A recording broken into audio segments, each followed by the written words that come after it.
Beruchim Abaim.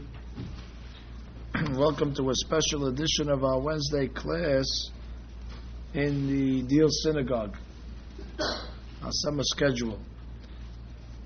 Tonight we delve into Parashat Hukat, the Parashat Shavua, which is famous for its first law of Para Aduma. And the Torah says, דבר אל בני ישראל ויקחו אליך פרה אדומה. Take a red cow. Comes the Midrash, most astounding Midrash, and says, Para elu Yisrael. The para, this is the Jewish people. And we wonder what the Midrash means. Is the Midrash calling us cows? Is the Midrash relegating us to animals? What does it mean, Para elu Yisrael? It's a hard Midrash to decipher. And many of the Hachamim gave different approaches to try to understand it. One explanation is brought down in the books. There's a big difference between the Jewish people and the Goyim in the way we accepted the laws. You see, God came to the Goyim first. And God said, if you want, you have first rights to receive the Torah. And what was the Goyim's reaction? Ma katuv ba. What's written in it? The Goyim weren't ready to sign any blank checks. They wanted to know exactly what they're getting into. And God said, well, you got this law, you got that law. He said, pass, we're not interested. When God came to the Jewish people, what did we say? Na'aseh v'nishma. To us, we accepted, sight unseen. We don't have to know what's in it. We don't have to know the reasons. We don't have to know the what. All we have to know is it's the word of God. We're in. And then just tell us exactly the details. We were willing to sign the blank check. And that separates us from the Goyim. In all other religions, every one of their laws makes sense. They have no hukim. However, our religion is unique in that there are laws like Para Aduma that exemplify Judaism. Laws that we don't have a rationale to. Laws that we can't put a logic on or make sense of. Why should it be?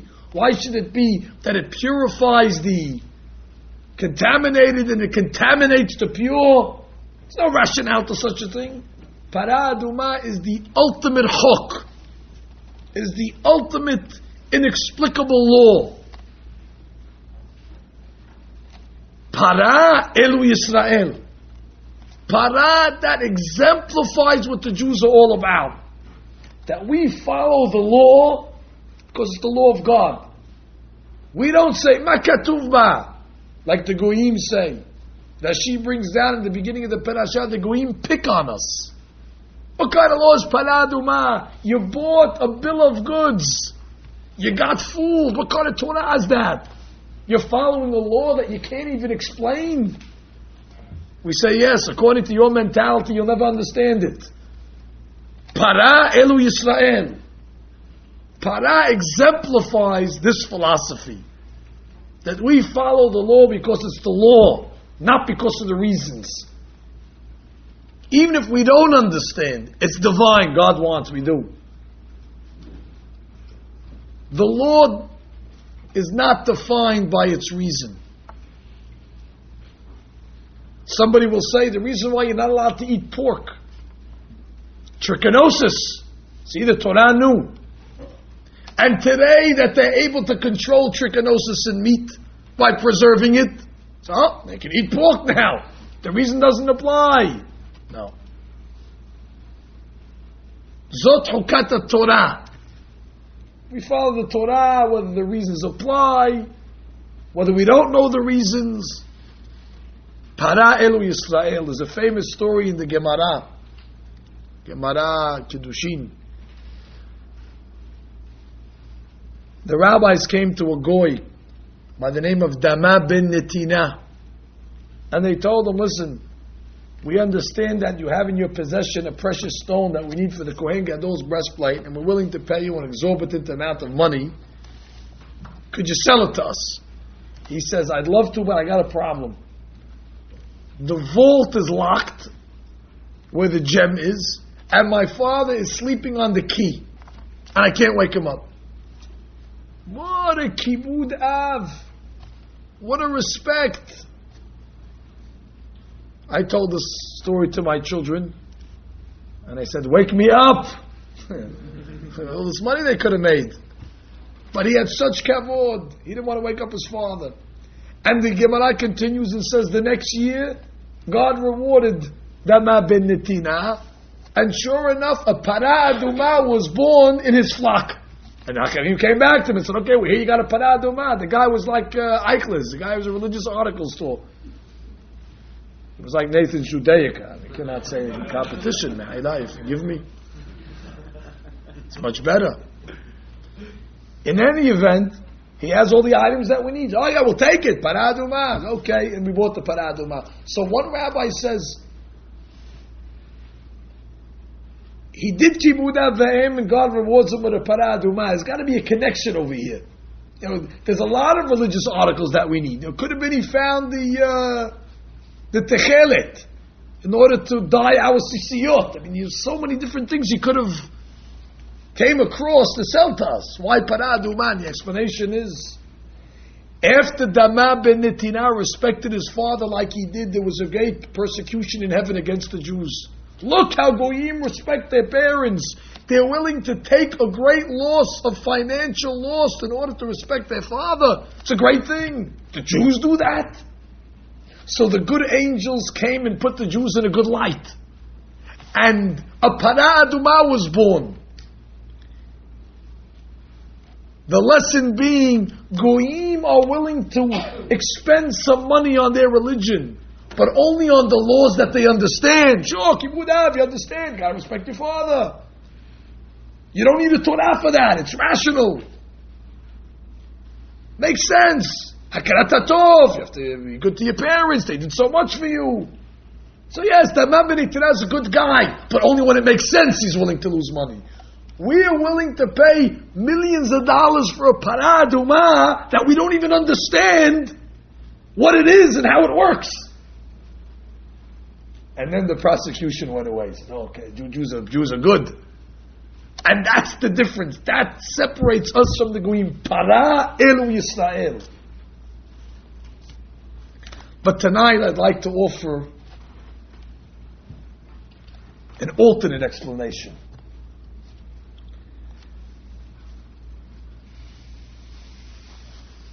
As we said, the Goyim pick on us when it comes to para aduma.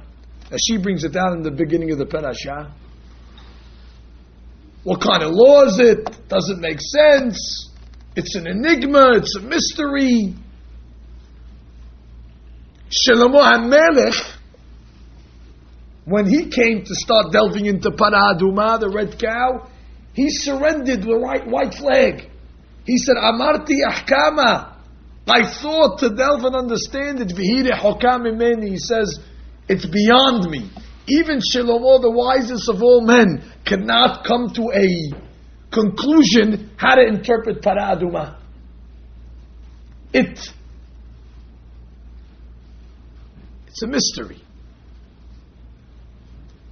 It challenged the greatest minds of history, and they couldn't break its secret.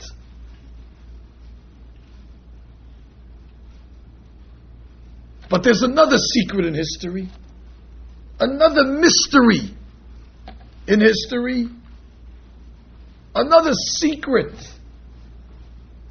that the greatest minds also have no answer to. And that is Yisrael. How is it possible that there are still Jews left in the world? How is it possible that there's a people called Yisrael? After all what was done to us, after all the wars and the Holocausts and the Inquisitions and the pogroms, after all the anti-Semitism, no nation more persecuted than our people by the greatest of nations. And we scratch our heads, and the scholars of the world scratch their heads in amazement. How did the Jew survive? How did the Jew make it? Para Aduma is the biggest mystery in law. And the Jews are the biggest mystery in people. Para Elu Yisrael, it's the same thing. It's on the same level. Para is inexplicable, and Yisrael is inexplicable. Their existence defies logic. I'm sure you heard it before, but it's worth to repeat. A famous article written by Mark Twain, espousing this exact thought. And he says, and I quote, "If the statistics are right, the Jews constitute but 1% of the human race. It suggests a nebulous, dim puff of stardust lost in the blaze of the Milky Way. Properly, the Jew ought hardly to be heard of, but he is heard of, has always been heard of.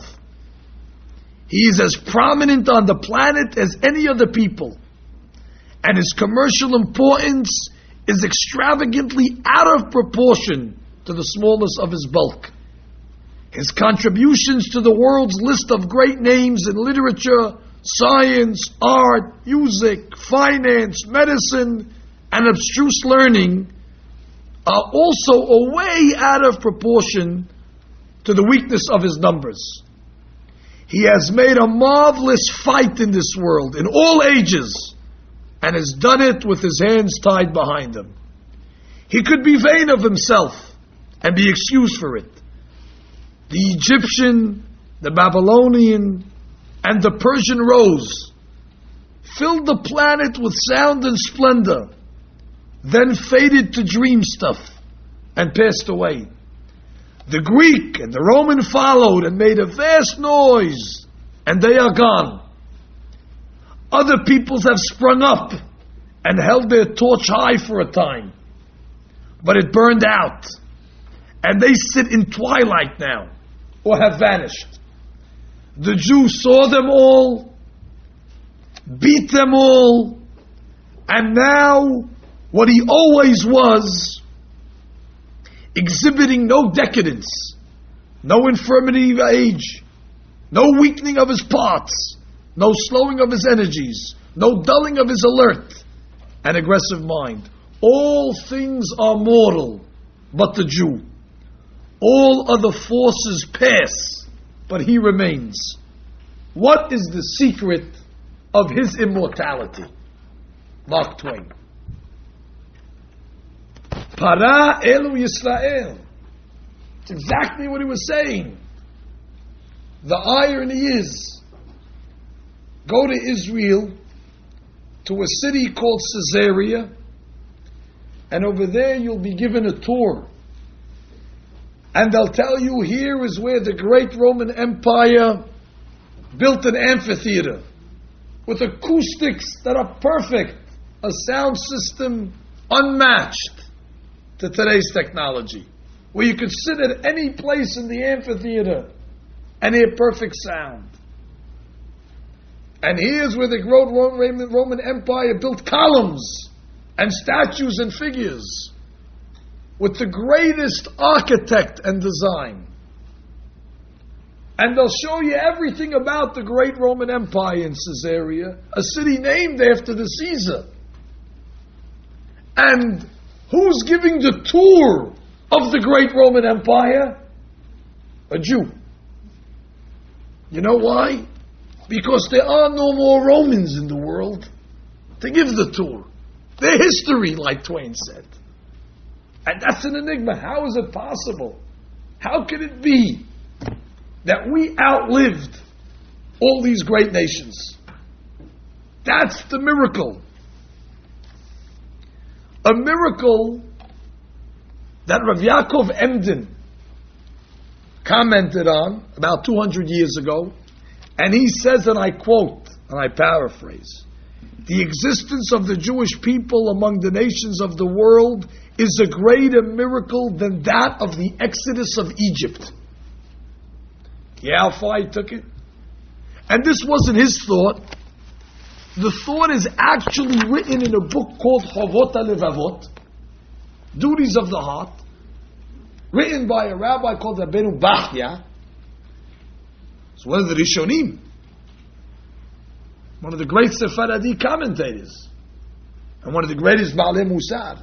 And he writes in Sha'ar Bechina Perek He, and again I paraphrase, if a person wants to see miracles in his time similar to those performed by the Ribono Shel Olam at Yetziat Mitzrayim and Ma'amad Har Sinai, let him look with a truthful eye at how the Jewish people survive among the nations of the world since they have gone into Galut, and how their needs are being met.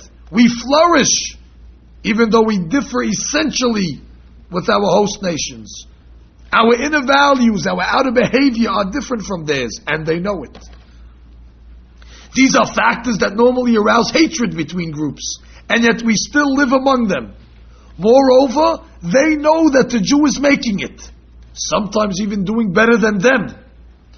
Their middle and lower classes often work harder than ours do, and yet we exist among them, as the Ribono Shel Olam promised.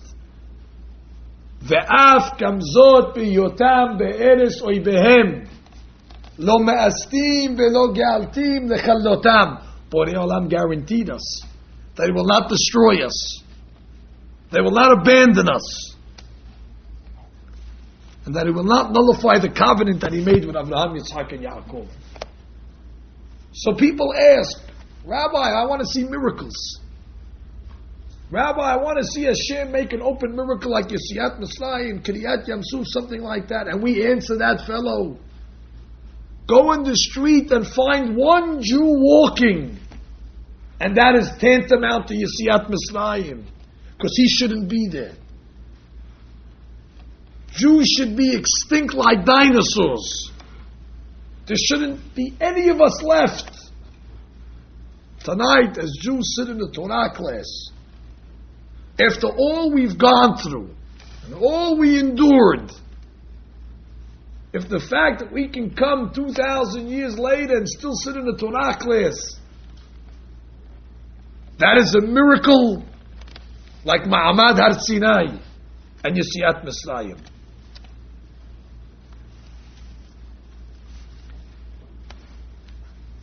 Baruch atah Adonai Eloheinu melech haolam she'akol nהיה b'dbaro.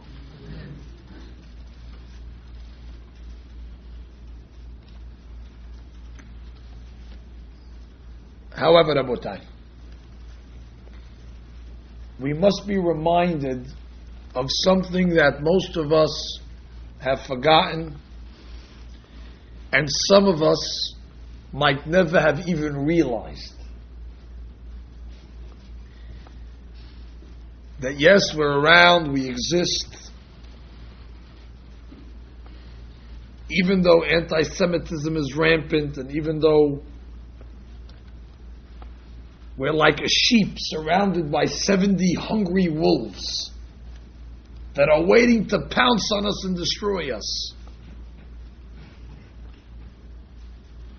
In our state, back home in New York, we're proud that we have the United Nations in our city, the most anti-Semitic institution in the world. It is there where all anti-Semites gather every day and do nothing but take votes against Israel. And even our allies, the country we live in, at best abstains. We cannot expect any support from the nations of the world. So that's amazing. We have no allies. We have no support. Zimbabwe has support. The Zulus in Africa win votes in the UN, but Jews never win.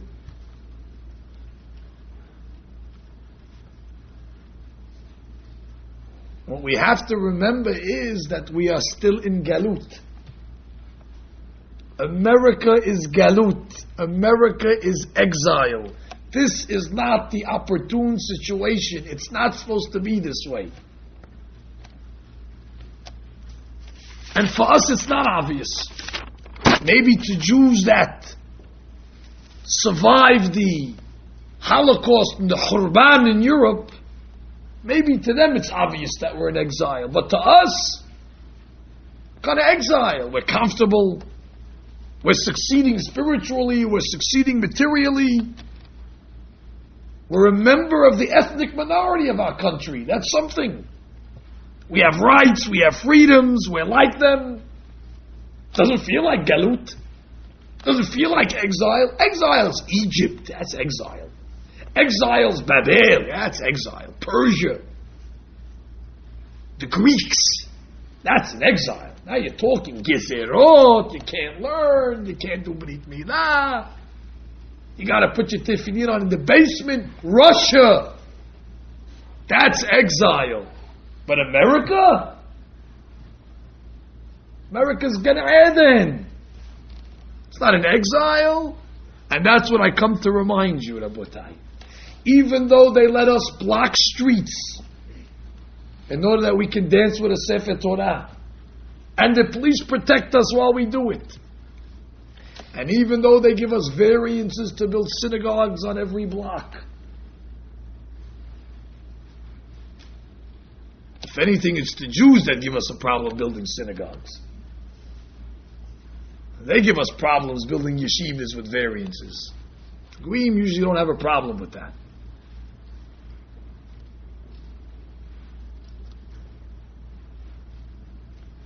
At any given time, there's a minyan of Jews in the House of Representatives in Washington, D.C. And there's a minyan also in the Senate. Is this Galut? We almost had a religious Jew become the vice president of this country. Is this what kind of Galut is this? This is not exile. But you have to remember, it's Galut. It might be a sweet Galut. It might be a comfortable, enjoyable exile, but it's exile nonetheless. The Satmar Rav was once sitting in Miami Beach. He was in the backyard of somebody's home. He's sipping on a drink, eating some fruit. He turns to one of his students and he says, "This is Gullus. But if you have to be in Gullus, this is where to be." Certainly, America is a Malchut Shel Chesed. It's a kingdom of kindness. They're good to us. But we cannot forget, this is not the goal. This is not the tachlit. This is not the end. This is not where we belong. This is a temporary situation. We can't imagine that. Somebody would come and tell us in January that they heard from a big rabbi that Mashiach's coming. Say, wait, can he come after winter vacation? What does he have to come in January for? The timing is off. Can we push it off to February, after Washington's birthday, after President's weekend? Maybe he'll meet us in Colorado on the slopes. We're busy. What kind of business Mashiach? He's ruining all the fun. In Germany, they yearned for Mashiach because it's Galut. We've got to get out of this. In other exiles in Egypt, they yearned for Mashiach. Here, yearn for Mashiach. Why? For what purpose do we have to yearn for Mashiach? We'll ruin the whole summer. Where do you want? You want to be in Deal or you want to be in Bnei Brak for the summer? You want to be in Jerusalem? Be in Deal. Pools, joy, tennis, roof down. Want to go back, Mashiach, a donkey? Going back in time. What do you need it for now? Again, in other times in history, they need Mashiach, the Chilak, save us. We don't need to be saved. We need to be saved. Mashiach's only an interruption. He's only he's a bother now.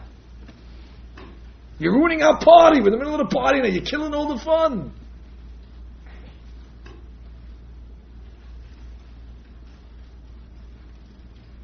So we're in a certain state of illusion over here.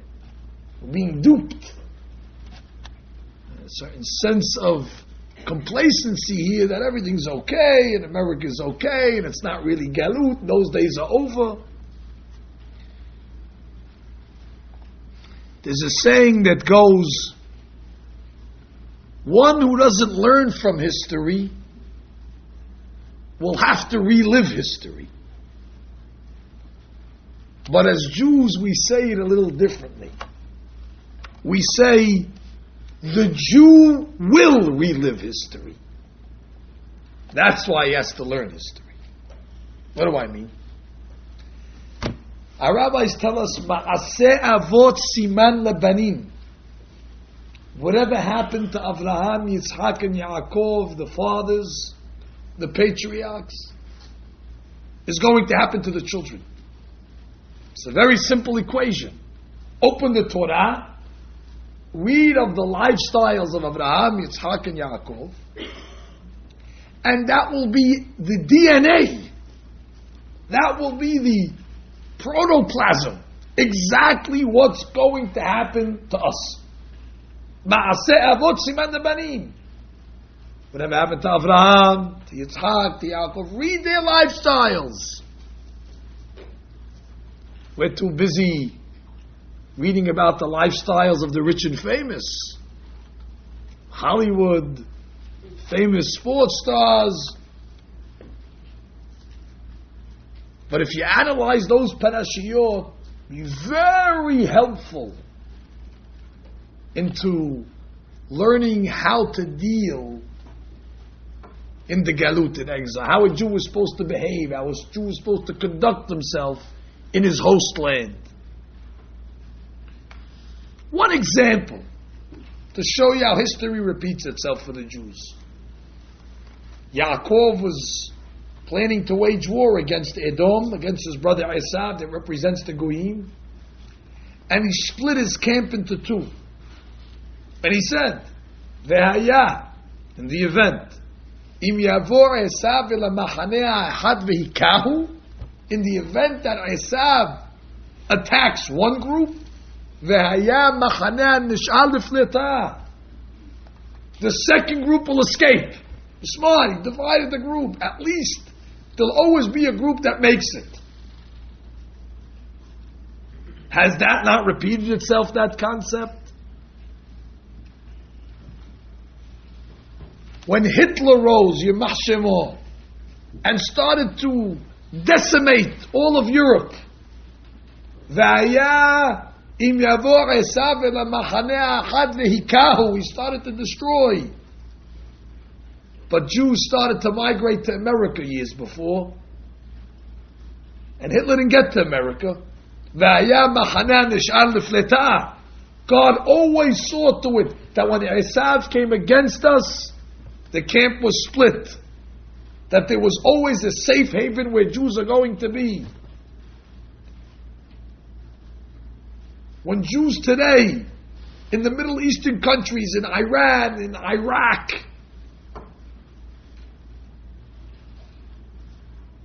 in Yemen, are living under very, very serious and dire conditions. Yavo Esav el ha'machaneh ha'achad vehikahu, v'haya machaneh nish'al lifnetah. Rabotai, we are the machaneh nish'al lifnetah. In America, we are the second part of the pasuk. We are the part of Jewish people that made it. But you have to remember,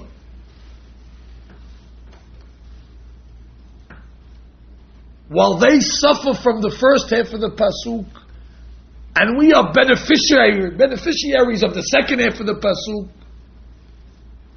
there's one thing in common, but we're both in galut. It's exile nonetheless. Even the machaneh hanish'ar lefleta, it's exile, it's galut, and there's no guarantee that this cannot be reversed. There is no guarantee that this remains the machaneh hanish'ar lefleta. It can turn at any time, at any moment.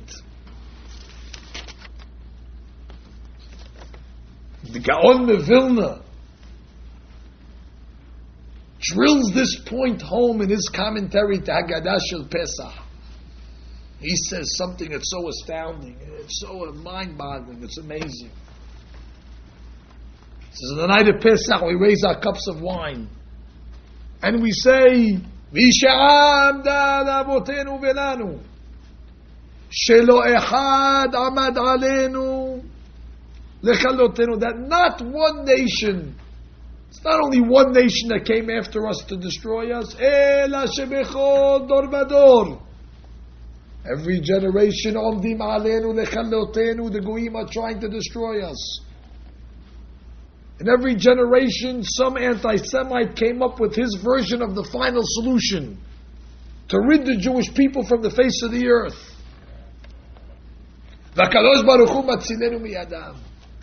In every generation. And what do we say when we read that? Our reaction is, not us. Again, this is history. This is not applicable.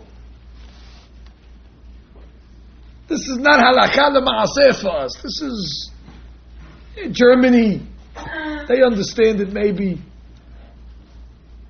Russia, yeah, maybe they understand a little better. America, it doesn't apply to us over here. Omdim alenu lechalotenu. We're running the country. It's our country.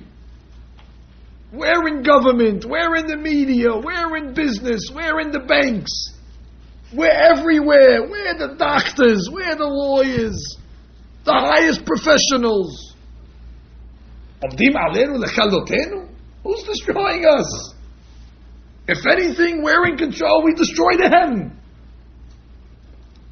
So the modern Jew in America, he raises his cup at V'hisha'amda, but he's saying, this is the Zecher, Mikdash, this is just a memorial, a ceremony.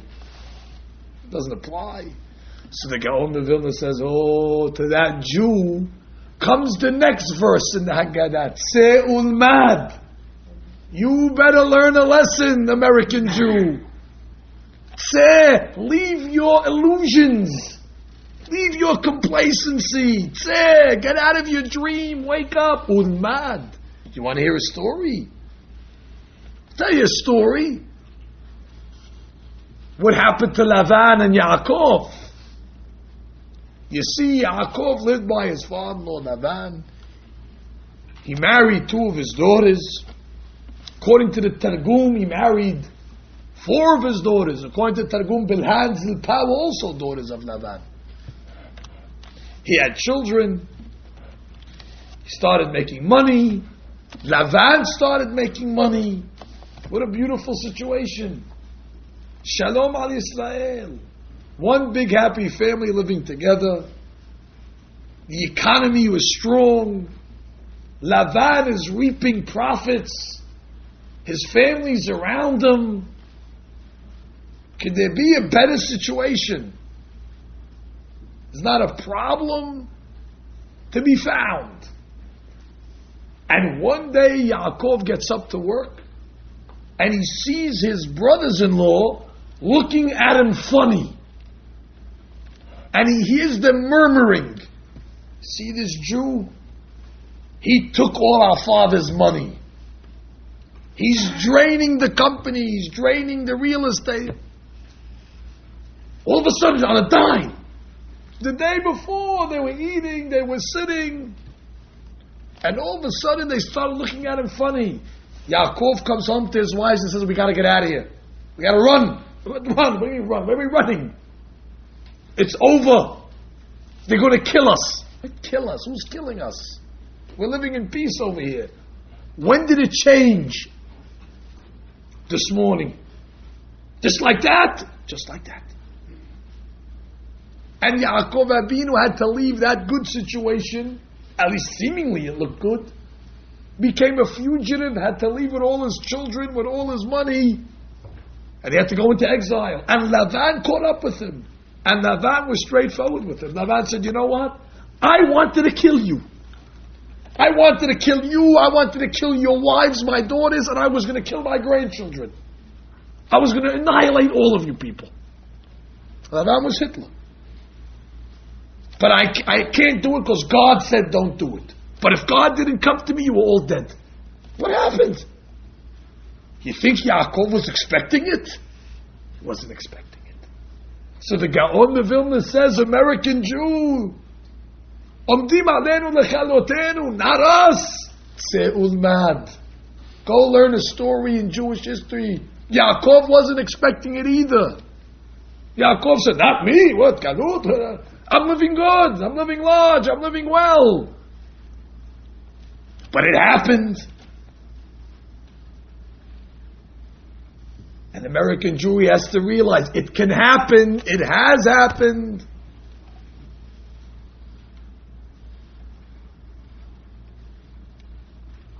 Let me share with you a Gemara Baba Batra. Daf Ayin Gimal Amud Bet. The Gemara says, Amar Rabba bar Rav Hana, Zimna Hada, one time, Hava ka'azlinan bisvinata. Says we were riding on a boat. V'chazina hu chavra. We saw this fish. Actually, it was more like a whale. Diyatvale halta. Diyatvale, that was resting.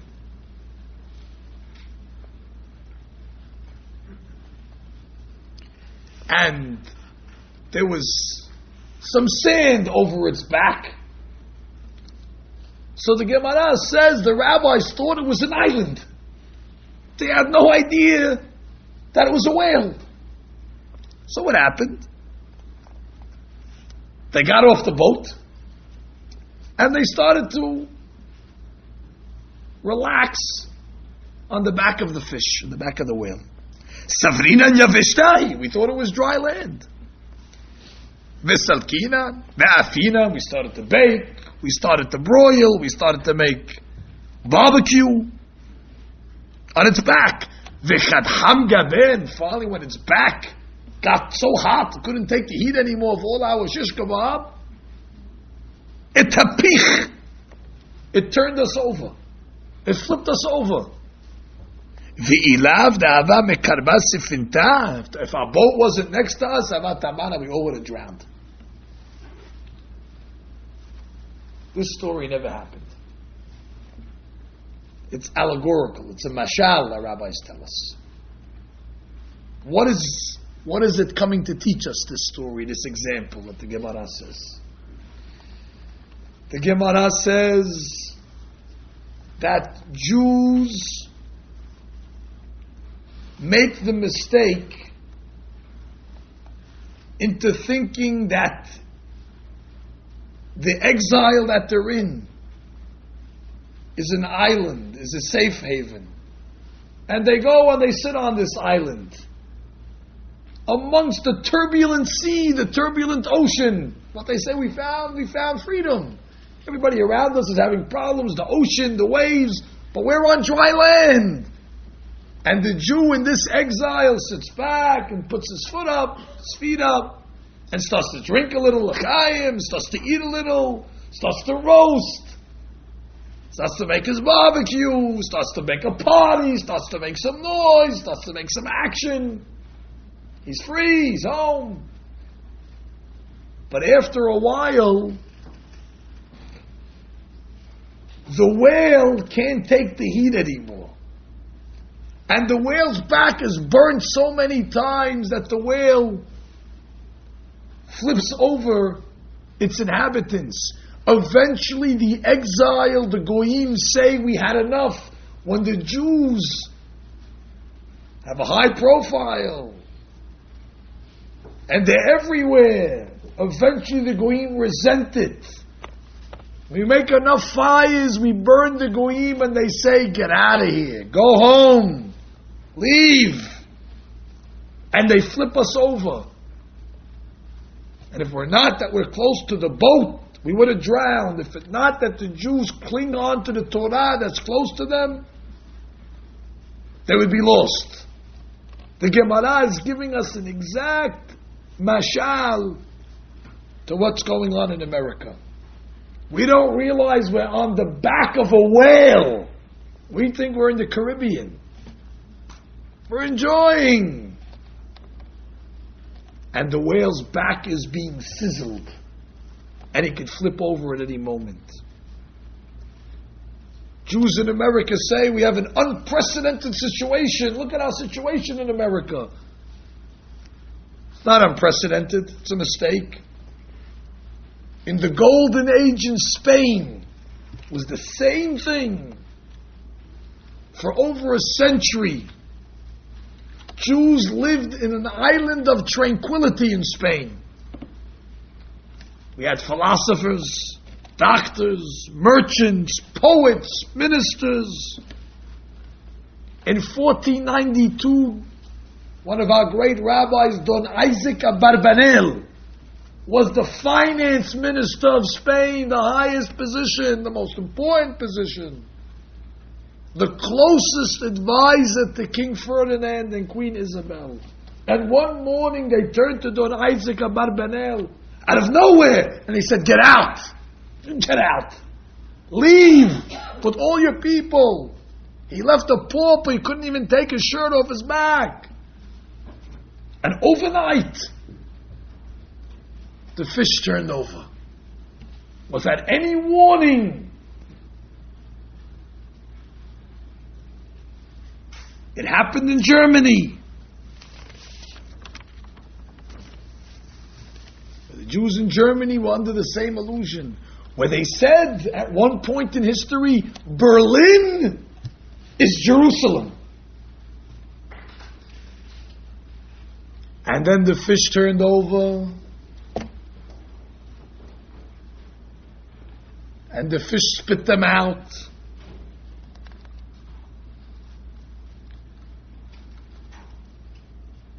And if history repeats itself for the Jewish people, that's very scary. That means we're also living on the back of a whale.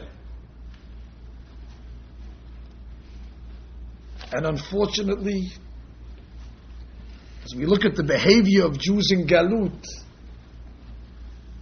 we're forced to say that we're making fires on the back of this whale. We're instigating it. We're definitely agitating the whale. When Jews blatantly don't follow the law of the land,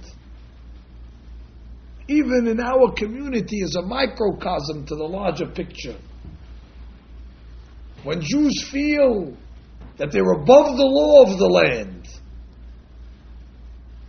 and they break laws, whether it's traffic laws or zoning laws or tax evasion or business practice, when they feel that the law of the land does not apply to them, we're only instigating, we're only lighting the fire on the back of the whale. Syrians more so. Syrians believe that the whole world is theirs, eminent domain. And how careful we have to be in this exile, low profile, making Kiddush Hashem, not to waken up the whale. Some rabbis say it's inevitable. To me, that's frightening. It means tomorrow morning you could wake up, you turn on CNN and they say, everybody get out, Jews get out. You know, there are people that have passports for their infants because they read this lesson and they learned from Germany, you never know when they could turn on you. We want to be ready. It's frightening.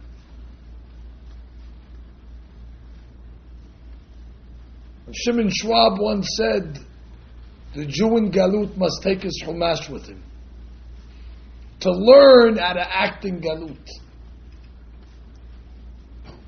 What does it mean, low profile? The Kli Yakar said it. He said it in the late 16th century. Again, I paraphrase his words. You think he wrote it this morning. He says, if a Jew finds some sort of success in this world, he should conceal it. Don't show it to Esav, because no one hates the Jews as do the children of Esav. In their eyes, everything we possess was stolen from them when Yaakov took the berachot from Esav. Therefore, he says, hide yourself. This is the exact opposite of what Jews are doing today. This he said in the 1700s. If a Jew achieves a little success, he has to flaunt it. Somebody who has 100 gold coins clothes himself in a house in the manner of a person who has 1,000. And this arouses the hatred of the Gentiles.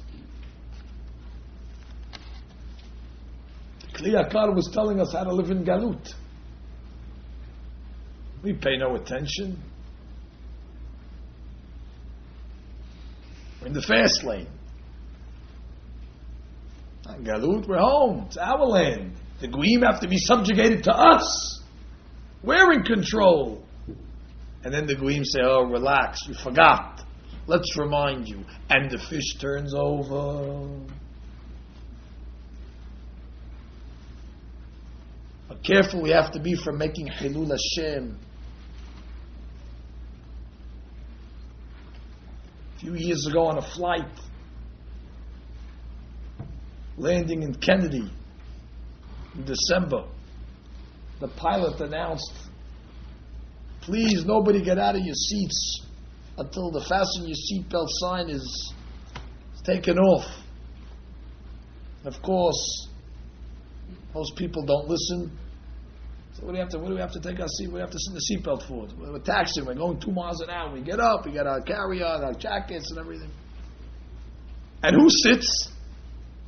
The Americani, the Goyim, they listen to all the laws, they're sitting back like, and you're laughing at them. What are they doing? They're sitting back. The Americani people, they don't know anything.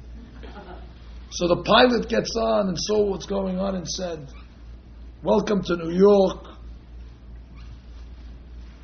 To all those passengers that are sitting, Merry Xmas. And to all those that are standing, Happy Hanukkah. This is not a Hilul Hashem. It's not a desecration. Jews blatantly go, it's a small law. Why are you acting different? You're better than the law. You're better than the rules. You're above the rules. You agitate them. When the Jews are written on the newspapers of all sorts of crimes, fraud and lying and cheating and stealing and bad business practice, you're just lighting the fire on their back. Para elu Yisrael. Yes, our existence is a miracle, it's an enigma, it's a mystery like Para Aduma. We have to be proud. If we're still alive today, what is the secret of our immortality? Parazu Yisrael is an equal enigma. But at the same time, we must not forget, we're living, our existence is a miracle. We shouldn't be here. We have to learn what it means, galut, and how to behave. And our guide for living in Galut is not going to be what the liberal Jews in Hollywood tell us how to behave and deal with Goyim, or the conservative and the reform, their approach in making protests and having a very high profile as if this is our country and we should have a say. Maybe we must take the lessons of Yaakov Avinu of silent diplomacy, of how he acted under Esav. He gave the impression if he was lower. These are lessons that you can only learn from the Chumash. We pray that the fish will not be turned over in our time. But at the same time, we must pray that we extinguish all the fires that are being lit on the back of this fish. It's incumbent upon us to review Ma'aseh Avot in order that we will understand the Siman de Banim. And this might be the explanation of when the Midrash says, Para Elu Yisrael. Baruch Adonai Le'olam. Amen ve'amen.